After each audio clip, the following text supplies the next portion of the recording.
ইফালে ধেমাজিৰ চিচিবৰ গাঁৱৰ 409 নম্বৰ চৌখামটিং এলপি স্কুলৰ ভোটকেন্দ্ৰত নিশা 9:30 বজালৈ ৰহস্যজনকভাৱে নিৰ্বাচনী বিষয়াসকল ভোটকেন্দ্ৰৰ ভিতৰত সোমাই থকা কেন্দ্ৰ কৰি সৃষ্টি হয় উত্তপ্ত পৰিস্থিতিৰ। এই ঘটনাক লৈ প্ৰতিক্ৰিয়া ব্যক্ত কৰিছে চিচিবৰ গাঁৱৰ জিলা পৰিষদ সমষ্টিৰ প্ৰাৰ্থী ৰুদ্ৰ ভূঞাই।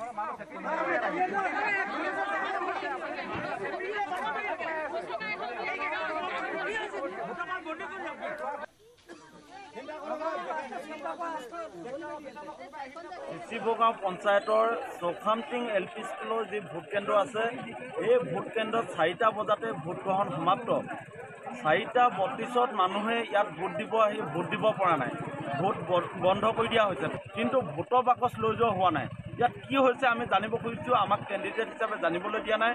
গতিকে আমি আপোনালোকৰ জৰিয়তে জনাব খুজিছোঁ যে আমি সন্দেহ কৰিছোঁ ইয়াত ৰেগিং ভোটৰ ব্যৱস্থা কৰিছে নেকি। ইয়াত কি হৈছে, কিয় প্ৰিজাইডিং অফিচাৰে আমাক জানিবলৈ দিয়া নাই, আমাক কেণ্ডিডেটসকলক কিয় সোমাবলৈ দিয়া নাই।